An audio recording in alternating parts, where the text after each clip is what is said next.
하나님 말씀 로마서 2장 1절부터 5절까지. 그러므로 남을 판단하는 사람아, 누구를 막론하고 네가 핑계하지 못할 것은 남을 판단하는 것으로 네가 너를 정죄함이니 판단하는 네가 같은 일을 행함이니라.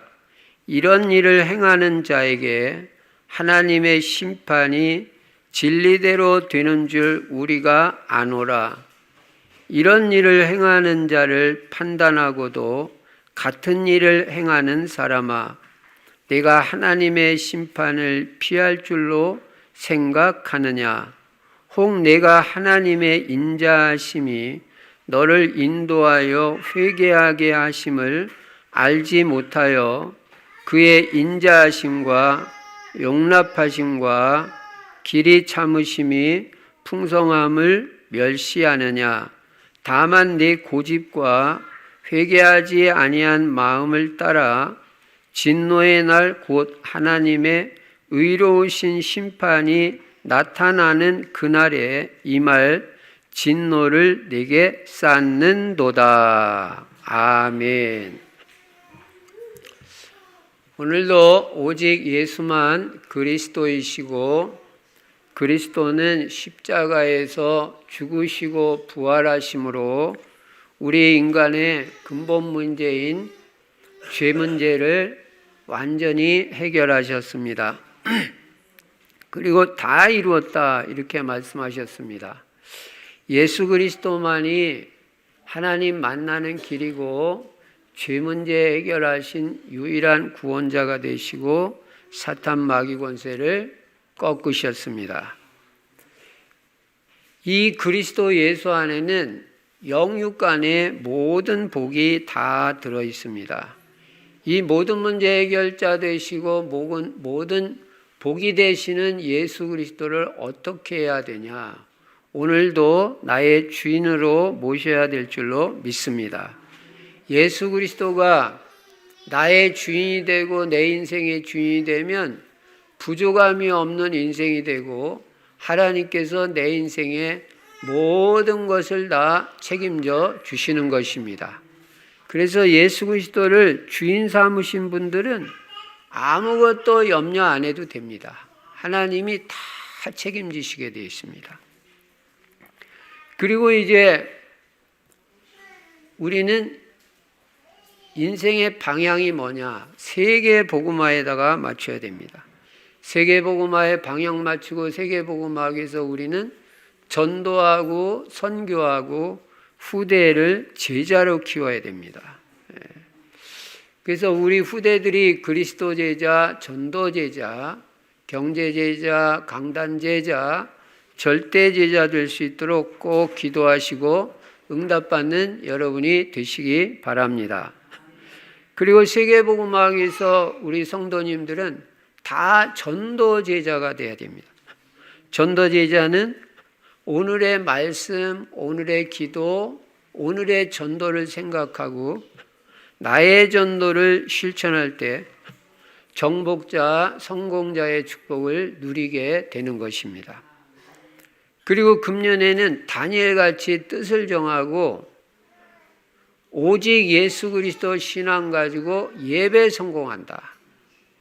그래서 평생 여러분과 저는 예배 승리하시기 바랍니다. 모세가 이스라엘 백성을 이끌고 출애굽하려고 할 때 바로가 그렇게 묻습니다. 너희들 왜 나가려고 하냐? 그냥 여기 살지. 그때 모세가 뭐라고 대답하냐면 피제사 드리려고 합니다. 다시 말하면 예배 드려야 됩니다. 여기서 드리지 뭐 거기까지 가냐. 여기서 양 잡고 소 잡고 해가지고 피제사 드리고 예배 드리면 이스라엘 사람들 그 양, 소 이런 거 다 우상 섬기듯이 섬기는데 아주 싫어합니다. 그래서 우리는 광야로 들어가서 예배 드리겠습니다. 바로가 이해는 안 되지만 분명히 출애굽하는 목적, 물론 가나안 정복하는 것이지만 예배 드리려고 우리는 마음 편하게 예배 드리려고 출애굽하려고 하는 것입니다. 분명히 말했습니다. 여러분과 제가 인생에 제일 중요한 게 뭐냐면 예배라는 걸 알아야 돼요. 예배를 통해서 하나님께 영광 돌리는 것입니다. 이 하나님께 영광을 돌려야 우리 인생이 행복하고 잘 될 거 아니에요. 절대 예배만큼은 놓치지 않는다. 다니엘이 결단한 겁니다. 우상숭배 안 한다. 우상숭배 안 하는 건 말할 것도 없고 우상에게 바쳐진 음식조차도 안 먹겠다.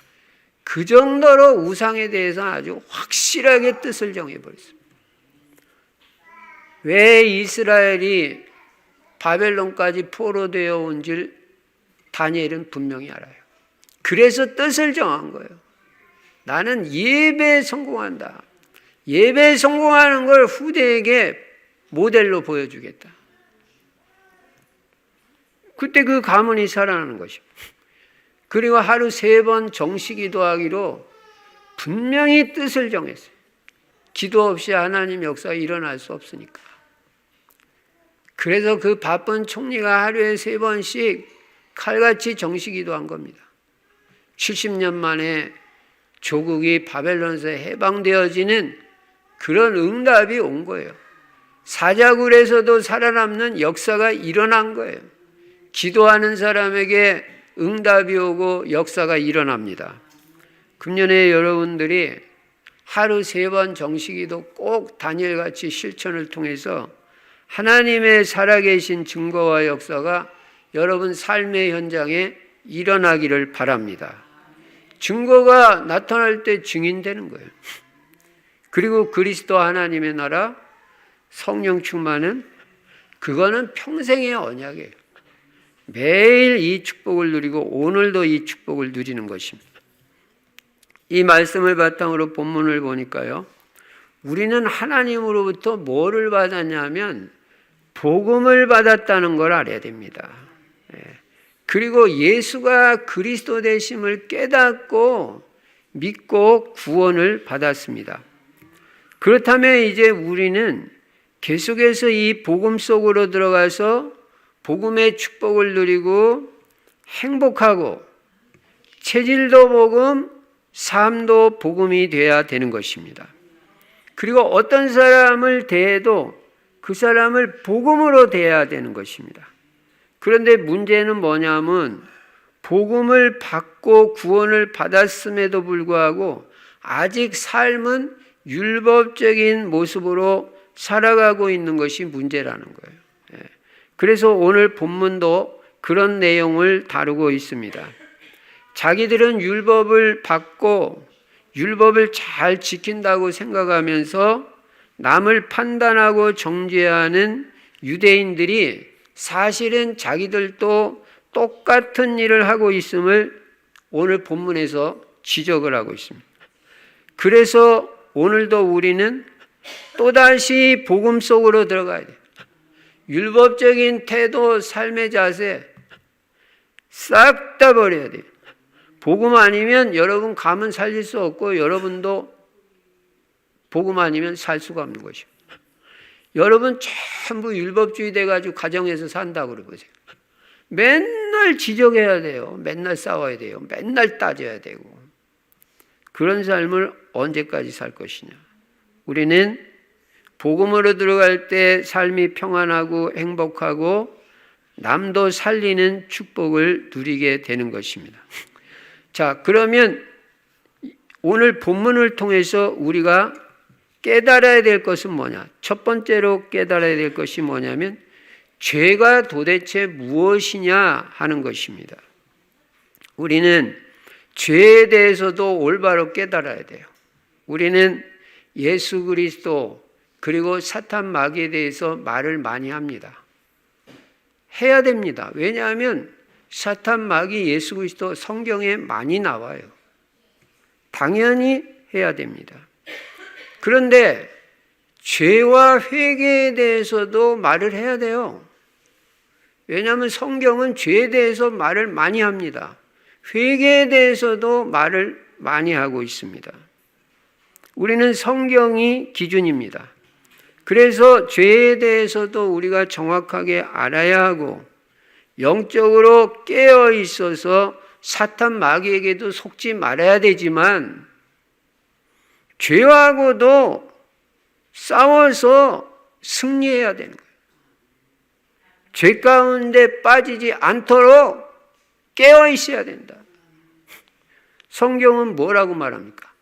죄와 피 흘리기까지 싸워서 이기라고 말해요. 피 흘리기까지 싸운다는 말이 뭡니까? 철저하게 싸우라는 거예요. 네. 근데 내가 죄를 이길 수 있냐? 내 힘으로는 안 됩니다. 그러나 성령 충만 받고 하나님이 은혜 주시고 하나님 능력 주시면 얼마든지 안 빠지고 승리할 수 있어요. 그리고 만약에 죄를 짓지 말아야 되겠지만 죄에 빠졌다면 어떻게 해야 되느냐? 그게 죄라는 걸 깨달아야 돼요. 대충 넘어가는 게 아니라. 그리고 반드시 회개하고 돌이켜야 되는 것입니다. 그러면 먼저 이 죄의 개념입니다. 구약에서는 이 죄의 개념이 어떻게 되어 있냐면요. 그 원어를 쭉 찾아보면요. 제가 원어는 직접 말씀드리지 않겠지만 무슨 내용이냐면 표적을 맞추지 못함, 지정된 길에서 이탈하는 것, 이런 것들이 죄예요. 말씀으로 길을 줬는데 거기서 이탈하는 거예요. 정당한 권위에 대한 도전, 이게 구약에서 말하는 죄입니다. 여러분 부모님에게 도전하면 그거 죄입니다. 예. 교회고 직장이고 마찬가지예요. 하나님이 권위로 세우신 분에게 도전하는 것은 그게 구약에서 죄라고 말해요. 그리고 반역, 그런 용어에 사용이 되고 있습니다. 신약에서는 표적에서 빗나감, 부정, 곁길로감, 실족, 발을 헛디디는 거예요. 불법, 이런 것들을 죄의 개념으로 보고 있습니다. 이런 용어들을 추적할 때 우리는 죄가 하나님께 대한 것이라는 것을 깨닫게 됩니다. 그러니까 우리가 죄를 짓는다면 그거는 하나님 앞에서 죄를 짓는 것이라는 것을 깨달아야 돼요. 그리고 구체적으로는 하나님의 율법에서 벗어난 것이 죄인 것입니다. 요약하면 죄가 뭐냐? 불신앙, 불의, 불법, 불순종, 이런 것들이 죄라고 볼 수 있습니다. 그럼 두 번째로 죄의 기원입니다. 죄의 기원은 무엇이냐? 어디서부터 이 죄가 나왔냐? 우리 신실하신 하나님은 죄를 창조하시지도 않았을 뿐만 아니라 죄를 알지도 못한다고 고린도후서 5장 21절에 말씀하고 있습니다. 그런데 하나님은 죄를 창조하지도 않고 죄를 알지도 못하시는데 현상적으로는 이 죄가 존재한단 말이에요. 그러면 이 죄가 어디서부터 시작됐냐? 원래 하나님이 천사를 창조했는데 이 교만이 들어간 거예요. 천사들한테. 그래서 교만한 천사들이 자유를 남용하게 돼가지고 다시 말하면 이 천사들이 하나님의 권위에 도전하고 하나님께 반역한 데서부터 죄가 출발했습니다. 그래서 하늘에서 쫓겨났다 그렇게 말합니다. 이게 바로 마귀 귀신들이 된 것입니다. 그러면 인간의 범죄와 타락은 어디서부터 시작됐냐? 첫사람 아담의 불순종에서부터 비롯됐는데 이 아담이 하나님 말씀에 불순종해가지고 죄에 빠지게 됐어요. 그런데 그냥 죄를 진 게 아니라 어떤 외부 유혹에 넘어가가지고 죄에 빠진 것입니다. 이 외부 유혹이 성경은 사탄이다, 뱀이다 이렇게 말씀하고 있습니다. 간단하게 말하면 처음 인간 아담이 마귀의 유혹에 넘어가가지고 불신앙, 불순종의 죄에 빠지게 된 거예요. 자, 그러면 이 죄의 책임이 어디에 있냐? 우리 잘못하다가요, 거의 맨날 마귀 얘기만 합니다. 마귀한테 다 뒤집어씌요. 심지어는 용어 중에서도 주의해야 될 게 뭐냐면, 우리도 우리 부모님도 사단의 피해자다. 이거 굉장히 조심해야 될 말입니다. 그러면 사단이 그렇게 해가지고 우리 부모님도 그렇게 됐으니까 우리 부모님은 아무 죄도 없다는 거예요. 성경은 그렇게 말하지 않습니다. 물론 이 죄의 책임은 유혹한 마귀에게도 있지만 전적으로 아담에게 있다는 걸 알아야 돼요. 사람에게 있고 나에게 있다는 것입니다. 왜냐하면은 유혹을 했어도 안 넘어가면 되잖아요. 유혹한 놈만 죄인이 아니라니까요. 실제 범죄한 건 인간이라니까요. 그러니까 모든 죄의 책임을 마귀에게만 전가시키면 이거는 아주 잘못된 것입니다. 성경은 그렇게 안 돼 있어요. 그럼 회개도 필요 없는 거예요. 내가 죄를 안 졌는데 무슨 회개가 필요해요? 다 마귀 탓인데. 분명히 범죄한 나에게 책임이 있다는 걸 알아야 돼요. 그래서 회개가 필요한 것입니다. 그러면 세 번째로 죄의 전가입니다. 이 죄의 전가라는 말은 아담의 죄가 그 후손에게 미치는 영향을 말하는데, 아담은 모든 인간의 선조로서 언약의 대표자이고 법적인 대표자예요. 그래서 아담의 범죄는 그 후손들에게 영향을 미칠 수밖에 없다는 것입니다. 그러므로 우리 인간은 누구를 막론하고 이 원죄를 가지고 태어납니다. 태어날 때부터 죄인으로 태어나는 거예요. 죄성을 가지고 태어나기 때문에 정도의 차이는 있지만 죄를 안 짓는 사람은 없어요. 다 자범죄를 지고 살아갑니다. 교회 다니고 예수 믿는다고 죄 안 짓습니까? 죄 안 짓는 사람 없어요. 정도 차이는 있지. 다 원죄가 있는 거예요. 적절한 예인지는 모르지만 그 옛날에 노예 있잖아요. 노예. 그럼 부모가 노예가 되면요, 자식이 태어났을 때 그 자식은 자기가 원래 노예 그거 아닌데 그 부모가 노예였기 때문에 그 자식들도 그냥 태어날 때부터 노예 신분이 되는 것이고, 적절한 비유인지는 모르지만 인간은 어쨌든 아담 하와의 범죄로 인해서 모든 사람에게 이 원죄가 전가됐다. 그래서 다 죄인으로 태어나는 것입니다. 다 원죄가 있는 것입니다. 그러면 네 번째로 생각해 볼 것은 회개 부분입니다.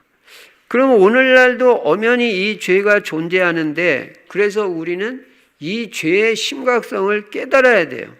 그래서 늘 이 죄에 대해서 경계심을 가지고 죄와 더불어 승리하는 삶을 살아야 되는 것입니다. 근데 우리의 힘으로는 승리할 수 없기 때문에 성령 충만받고 하나님의 은혜를 입으면 얼마든지 죄에 빠지지 않고 승리할 수가 있는 것입니다. 그리고 만약 우리가 죄를 짓지 말아야 되는데 죄를 지었을 경우, 죄에 빠졌을 경우에는 회개하고 돌이켜야 되는 거예요. 그냥 적당히 넘어가는 게 아니에요. 회개에 있어야 되는 거예요. 그래서 지난번에도 제가 말씀드린 대로 회개는 지정의를 갖춘 전인적 회개가 돼야 된다. 지적으로 먼저 이게 내가 잘못한 게 이게 죄라는 것부터 깨달아야 됩니다. 예. 그리고 인정을 해야 돼, 이게 죄라는 걸. 예. 내가 잘못한 게 이게 죄다. 죄라는 걸 깨닫지도 못하는데 무슨 회개가 되겠어요. 그리고 이제 죄라는 걸 깨달았으면 정적인 부분으로 이 죄에 대해서 애통하는 마음이 있어야 돼요. 진짜 내가 잘못했다. 하나님 앞에 범죄했다. 상한 마음이 있어야 된다. 죄에 대해서. 다윗은 침상이 젖도록 눈물로 회개했다고 그랬어요. 그리고 이제 세 번째는 뭐예요? 의지적인 결단이 있어야 되는 거예요. 이 죄에서 완전히 방향을 틀어가지고 다시는 나는 이와 같은 죄에 다시는 빠지지 않겠다 하고 완전히 돌이키는 게 회개라 이 말이에요. 이런 회개가 있어야 되는 거예요. 회개라는 말의 원어도 헬라어로 메타노이아라고 그러는데 이것은 방향 전환을 말하는 것입니다. 죄를 짓던 삶에서 완전히 방향을 바꾸어서 새로운 방향으로 결단 내리고 인도받을 때 성령 하나님도 도와주셔가지고 완전 방향 전환이 되도록 역사해 주시는 것입니다. 그래서 평생이 죄인으로 살다가 예수를 믿고 인생 완전 방향 틀어가지고 새로운 인생으로 사는 사람들이요 한두 사람이 아니에요. 회개가 있어야 되는 거예요. 우리가 회개하고 예수 믿는 것입니다. 예수를 주와 그리스도로 영접하고 나는 이제 새로운 인생으로 살겠다는 것입니다. 두 번째로 오늘 본문에서 우리가 깨달아야 될 것은 뭐냐면 이제 판단과 정죄의 문제입니다. 말하자면 죄를 지은 사람에 대해서 우리는 어떤 태도를 가져야 되느냐. 한마디로 말하면 우리 인간은 어느 누구도 남을 판단하거나 정죄할 만한 위치나 입장에 있지 않다는 것입니다. 이걸 깨달아야 돼요.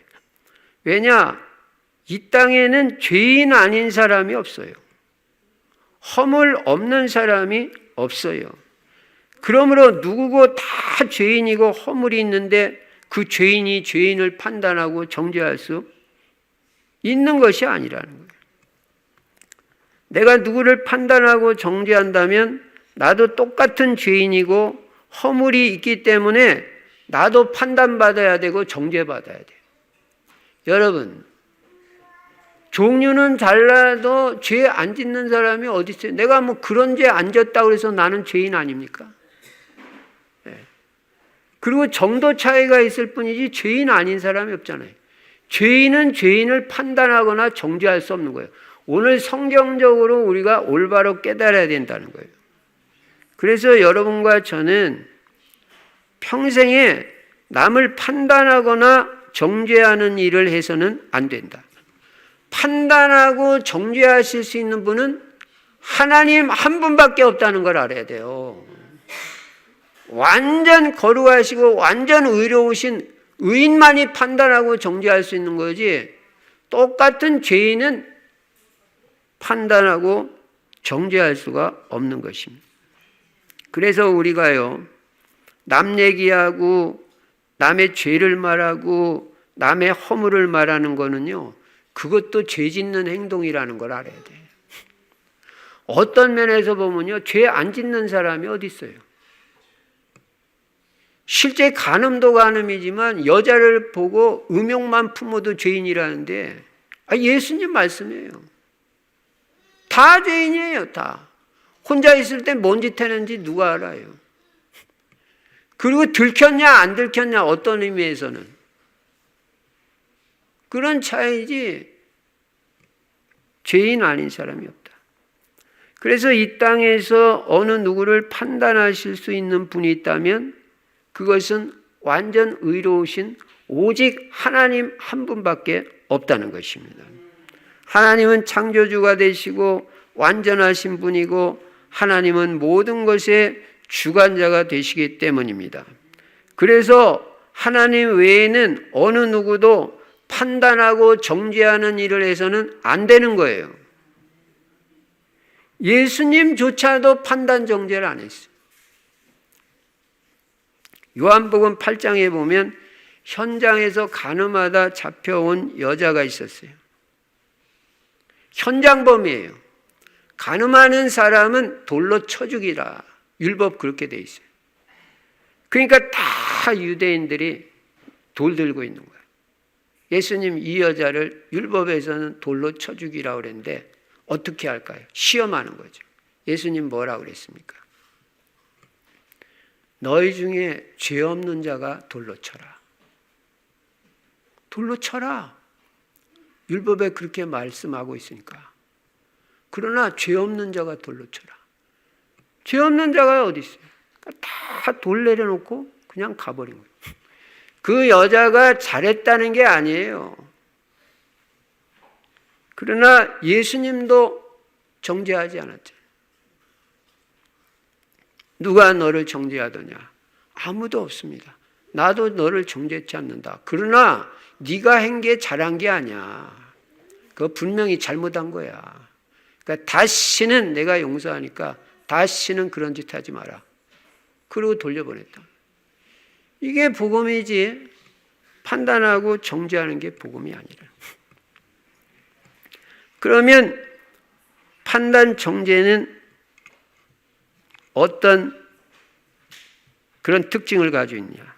첫 번째로 판단 정죄는 그래서 하나님 앞에서 합당치 못한 일이고 교만한 행위라는 거예요. 왜냐? 하나님만이 하실 수 있는 걸 자기가 하려고 그러잖아요. 우리가 성경적으로 바로 하자 이거예요. 죄를 대충 넘어가자 이 말이 아닙니다. 이따도 말씀드리겠습니다만. 그래서 내가 어떤 사람이 잘못하고 죄진 걸 판단 정죄한다면 내가 하나님 자리로 들어가겠다는 거예요. 그러니까 말씀을 모르면 심각한 죄를 짓는 거예요. 그건 아주 교만한 행위가 되고 하나님 앞에선 악한 행위가 되는 것입니다. 그리고 이 판단 정죄는 나아가서 오늘 본문에 보니까 하나님의 진노를 쌓는 일이다. 하나님의 진노를 쌓을 뿐만 아니라 5절에 그랬잖아요. 다만 네 고집과 회개하지 아니한 마음을 따라 진노의 날 곧 하나님의 의로우신 심판이 나타나는 그날에 이 말 진노를 내게 쌓는도다. 진노를 쌓는다. 판단 정죄하는 자가. 그래가지고 3절에는 뭐라고 말해요? 네가 하나님의 심판을 피할 줄로 생각하느냐?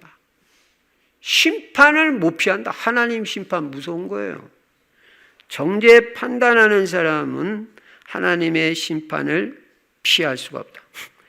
그러므로 우리는 판단 정죄하는 일이 얼마나 악한 일인지, 이게 얼마나 심각한 잘못하는 일인지 깊이 깨닫고 우리는 평생에 이런 일을 하면 안 되는 것입니다. 한마디로 말해서 나는 평생에 남 얘기 안 하겠다. 남말 안 하겠다. 결단을 내려야 돼요. 꼭 남의 말 하고 싶으면 좋은 것만 말하세요. 그러니까 안 좋은 것은 말 안 하는 게 좋아요. 하나님 살아계십니다. 그래가지고 나아가서 이 판단 정죄는 하나님의 은혜를 멸시하는 행위라는 거예요. 이게 성경 말씀이에요, 지금.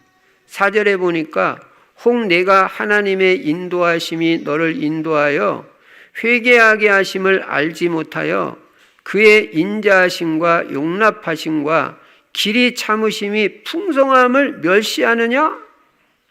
너 하나님도 용납하시고 용서하시고 길이 참으시는데 너 그거 무시하냐? 멸시하냐?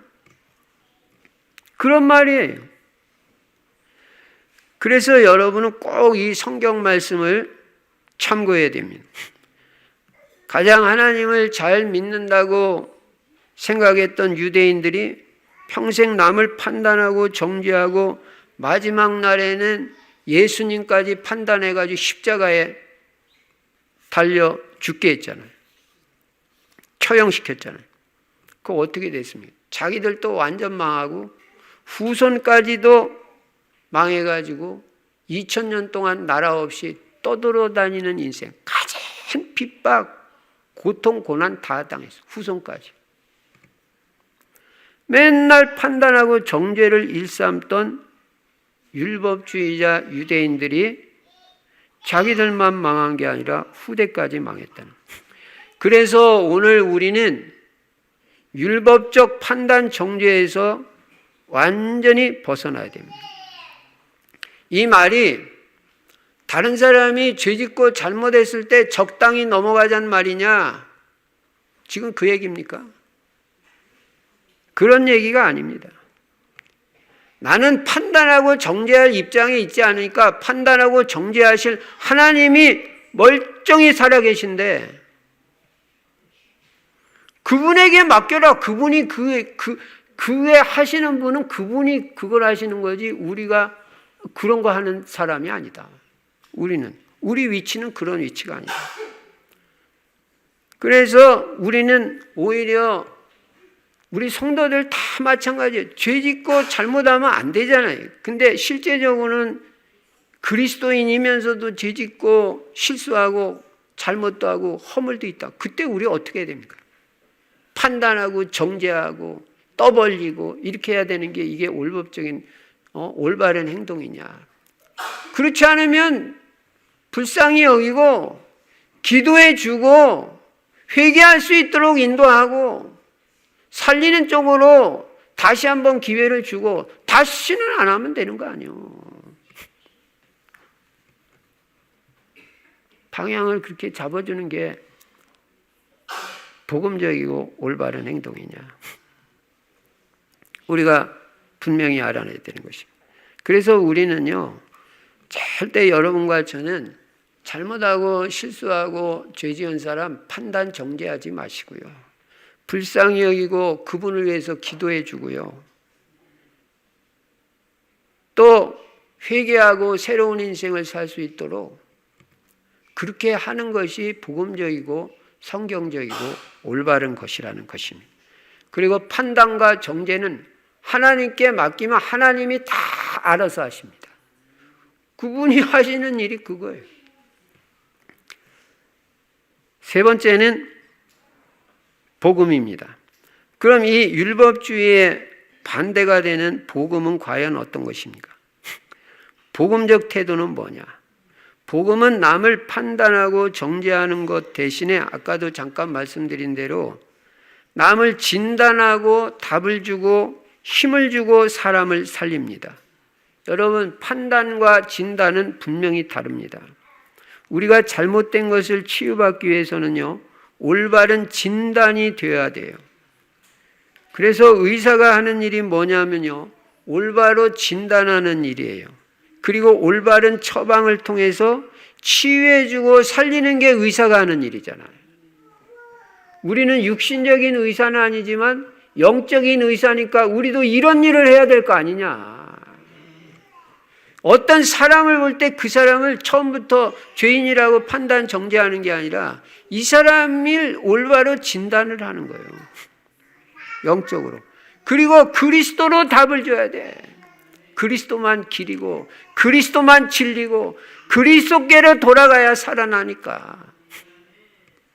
그리고 그 사람을 복음 가지고 치유해주고 살리는 일을 하라고 우리에게 하나님이 이 복음을 주시고 복음을 깨닫게 하시고 먼저 이 복음을 축복을 누리게 하셨다는 거예요. 여러분, 복음은요 얼마나 능력이 있습니까? 아무리 잘못한 사람들이요 이 복음이 들어가면요 복음의 능력으로 얼마든지 치유받고 살아날 수가 있어요. 새로운 인생이 될 수 있어요. 깡패 김익두가 이 복음이 들어가니까 인생이 완전 바뀌어가지고 목사 됐어요. 복음만 전하는. 우리가 복음의 능력을 대충 생각하면 안 되는 것입니다.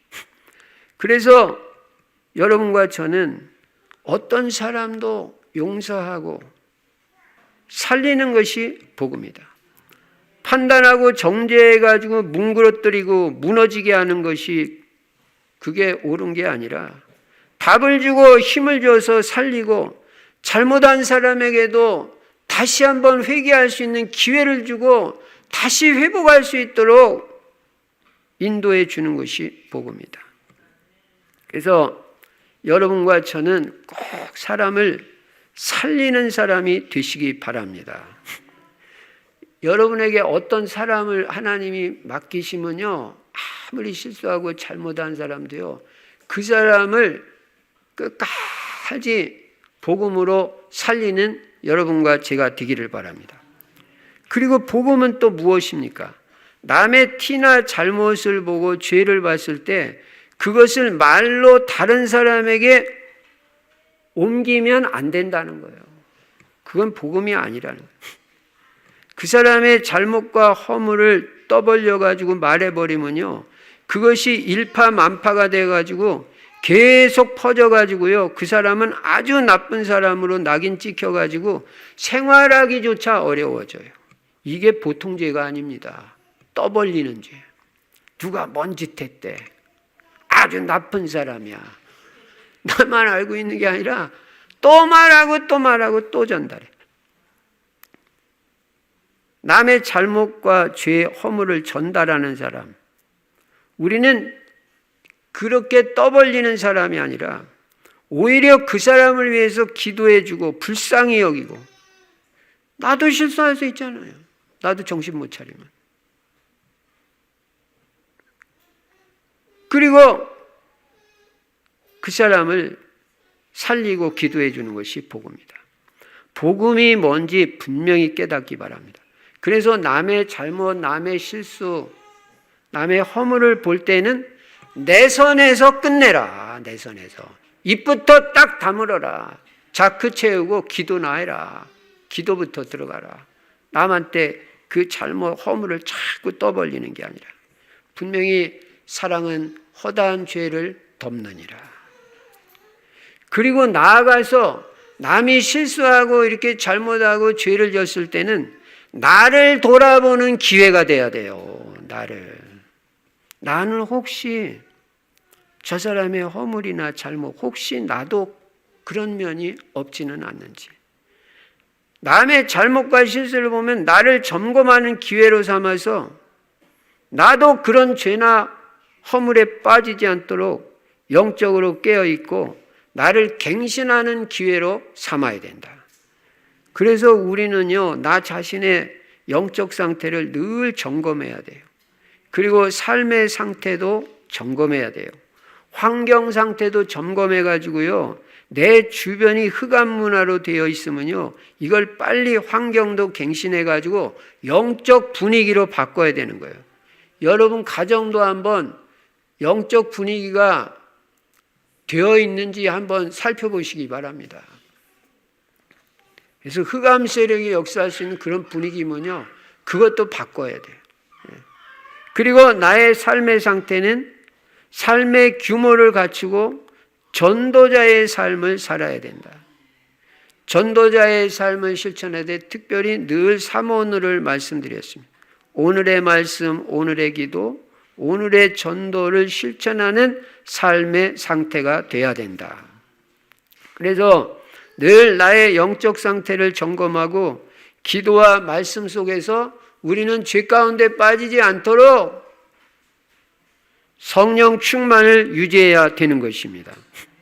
이게 복음 가진 우리가 해야 될 일이에요. 그래서 우리는 늘 하나님의 풍성한 은혜 속에 있을 때 남을 판단하거나 정죄하지 않고 오히려 남을 이해하고 수용하고 용서하고 초월하게 되는 것입니다. 이게 복음인 것입니다. 결론입니다. 인터넷이 아주 대중화되면서 다양한 정보를 얻게 되잖아요. 그 인터넷을 통해서. 이런 장점도 있지만 사이버상으로 타인을 공격하는 일도 빈번해지고 있어요.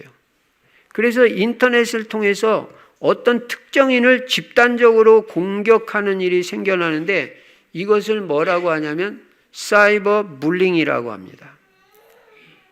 이 불링이라는 말은 뭐냐면 괴롭힌다, 또 고통을 준다, 못 살게 군다, 이런 의미가 있어요. 물리.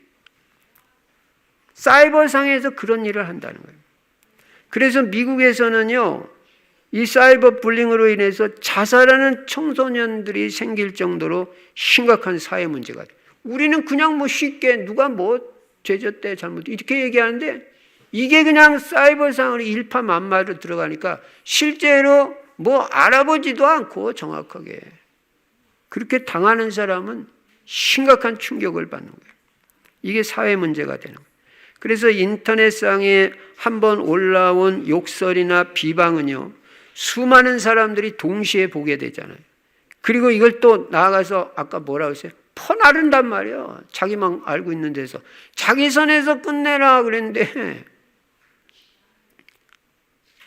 사실은 창세기 9장에 나오는 함도 퍼날른 거잖아요. 자기 아버지 실수했다고. 그래서 눈 깜짝할 사이 이게 확산이 돼가지고요. 피해자는 엄청난 충격에 휩싸이게 되는 것입니다. 특히 대중 앞에 드러난 정치인이나 연예인은 말 한마디 행동 하나 잘못해도요. 이 네티즌들이 벌떼처럼 일어나가지고 다 막 공격해야 돼요. 이런 사회적 현상 속에서 우리 사회는 점점 메말라갑니다. 여러분 다 그렇게 판단하고 정죄하고 욕하고 막 이런 일만 한다고 봐요. 사회가 어떻게 되겠어요? 점점 삭막해가는 거예요. 인정도 없고 용서도 없고 판단 정죄만 다 하나님 돼가지고. 그래서 상대방을 파멸로 몰아가는 이 불링의 삶이 되어진다. 그래서 여러분과 저는요, 어떤 사람도 파멸로 몰아가는 이런 불링의 삶이 아니라 상대방을 축복하는 블레싱의 인생을 살아야 될 줄로 믿습니다. 네. 블레싱이라는 말은 축복해 준다는 거예요. 불링은 괴롭히는 것이고. 네. 판단 정죄의 말은 상대방을 죽이지만 복음적인 말과 위로의 말은 사람을 살리고 올바른 사람이 되도록 인도하는 능력이 있습니다. 여러분, 아까도 말씀드린 대로 죄 지은 사람이 잘했다는 게 아니에요. 절대 옹호하는 게 아니에요. 그 사람 하나님 앞에서 회개해야 돼요. 죄를 지었어요. 우리도 마찬가지예요. 우리도 범죄했으면. 그러나 우리가 그런 잘못한 사람, 죄 지은 사람에 대해서 어떤 태도를 가져야 될 것인가도 분명히 알아야 되잖아요. 그래서 여러분과 저는 복음의 내용을 알 뿐만 아니라 이 복음의 축복을 실제로 누리고 삶도 복음이 되고 말도 복음이 돼야 돼요. 체질도 복음이 돼서 진짜 수도 없이 우리는 이 복음을 들었었잖아요. 그래서 어떤 사람도 이해하고 힘을 주고 기도해 줘서 그 사람을 살리는 사람이 돼야 되는 것입니다. 그래서 여러분과 저는요, 어떤 사람도 계속 축복해 주는 사람이 돼야 돼요. 특히 주의 종은요, 축복해 주라고 하나님이 세운 거예요. 신명기 21장 5절에 보면 예배를 인도하는 예배권이 있고 그저 주의 종은 어떤 사람이든 축복해. 저는 그냥 누구고 다 그냥 축복해 줍니다. 다. 예. 어떤 사람도 나한테 어떻게 해든 아무 상관없어. 나는 그냥 축복만 해주면 돼. 그게 내 인생이 자꾸 잘 되는 거야. 축복받고. 예. 그래서 여러분도요, 여러분한테 잘해주든 잘못해주든 계속 축복해주는 인생이 되시기 바랍니다. 특히 여러분 자녀들을 축복해 주세요. 예. 그러니까 늘 축복해주고 가정에서는요 축복만 해줘야 돼요. 아내도 남편도 자녀도 부모도 계속 축복해주고 복음 포럼만 하세요. 누가 뭐 잘못했대 이런 포럼 하지 마시고. 예. 그래야 가정에서 흑암 세력이 꺾여집니다. 아버지와 아들, 아버지와 딸, 어머니와 아들, 어머니와 딸이 복음 가지고 포럼할 때 그 가정이 복음 가문이 되고 완리스가 되어지는 줄로 믿습니다. 또 사람이 힘들고 어려운 사람들 너무 많잖아요. 지금 겨우겨우 살아가는 사람들이 한두 명이 아니에요. 육신적으로도 그렇고 영적인 면에서도 그렇고요. 그래서 우리는 이렇게 영적으로도 너무 힘들고 정신적으로도 시달리는 사람들 많잖아요. 그리고 자기가 어떻게 좀 잘해보려고 해도 잘 안 돼. 그런 사람들이 태반이나 된단 말이에요. 그런 사람들 복음으로 대해서 치유해주고 살려야지. 아무리 잘해보려고 해도 잘 안 되고 영적으로도 시달리고 밤에 불면증으로 고통당하고 또 정신적으로도 스트레스 많이 받고 이런 사람들 판단하고 정죄해버리면요 쓰러지고 넘어집니다. 우리는 복음으로 치유해주고 복음으로 살리는 인생이 되어야 될 줄로 믿습니다. 마지막으로 이 치유의 핵이 뭔지 알아요. 치유의 핵은 포기하지 않는 것입니다. 그게 치유의 핵이에요. 그러니까 여러분이 치유받는 길도 포기하지 않는 것이고 다른 사람을 살리는 것도 그 사람을 포기하지 않는 거예요. 이게 치유의 핵이에요. 그러니까 여러분이 지금 아무리 뭐가 어렵고 힘들고 또 육신적으로도 고통당해가지고 뭐 또 이 약 써보고 저 약 써보고 별걸 다 해봐도 잘 안 돼. 그런 사람도 포기하면 안 돼요. 하나님은 얼마든지 살릴 수가 있습니다. 하나님, 제가 건강 회복하고 근본적인 건강 체력 회복하고 다시금 건강하고 힘있게 복음을 위해 살고 복음 전하면서 살고 교회 잘 살리고 섬길 수 있도록 하나님 제게 건강 체력을 다시 회복시켜 주시옵소서. 그리고 회복될 수 있는 길도 깨닫게 해주세요. 그러면요 하나님 다 깨닫게 해주셔요. 너 이렇게 하면 돼. 그리고 내가 은혜 베풀어 줄 거야. 그래서 여러분 잘 치유 안 되는 것 같을 때 속으면 안 돼요. 치유의 핵이 뭐라고요? 포기하지 않는 거예요. 그리고 보니까 뭐 내 딸도 내 아들도 보니까 영 안 되는 것 같아. 이게 아무리 해도. 그때 포기하면 지는 것입니다. 여러분 그런 아들 그런 딸도 하나님은 얼마든지 살릴 수 있고 새로운 인생으로 변화시킬 수 있어요. 예. 내가 만난 사람 여러분 절대 포기하지 마세요. 예. 또 연세가 많이 들어가시면 이게 정신이 오락가락하잖아. 예. 우리 엄마 우리 아버지 다 된 거 아니에요? 아니에요. 얼마든지 치매도 다 치유돼. 여러분 좋아지는 길 얼마든지 있어. 복음 알고 여러분 얼마든지 길 있어요. 포기하지 마시고 날로 좋아져요. 예. 여러분 조금만 운동을 해도요 다 좋아집니다. 머리도 좋아지고요. 잊어버리는 것도 잘 안 잊어버리고요. 예. 말도 뭐 옆으로 새지도 않아. 나이가 들어도. 귀도 잘 들리고요. 자꾸 눈 운동하면 눈도 좋아져요. 목 운동하면 목도 좋아지고. 예. 그리고 얼굴도 이렇게 피세요. 자꾸. 피면 얼굴도 주름살도 없어져. 팔자가 다 없어집니다. 10년, 20년 다 해결 안 되는 문제가 없어. 복음 안에 있으면. 그리스도 안에서 승리하고 하나님의 축복과 은혜가 넘치는 여러분과 제 인생이 되시기를 주의 이름으로 축원합니다. 살아계신 우리 아버지 하나님 감사와 찬송과 영광 돌립니다. 하나님 아버지 우리가 죄에 대해서 경계심을 가지고 영적으로 깨어서 죄 가운데 빠지지 말게 하여 주시옵시며 또 그러나 죄 가운데 빠지는 사람 불쌍히 여기고 기도해주고 회개로 인도하고 살리는 자가 되게 하시되 판단하고 정죄하는 일, 남 얘기하는 일 평생에 하지 않도록 은혜를 베풀어 주시옵소서. 주 예수 그리스도 이름으로 감사하며 기도드리옵나이다. 아멘.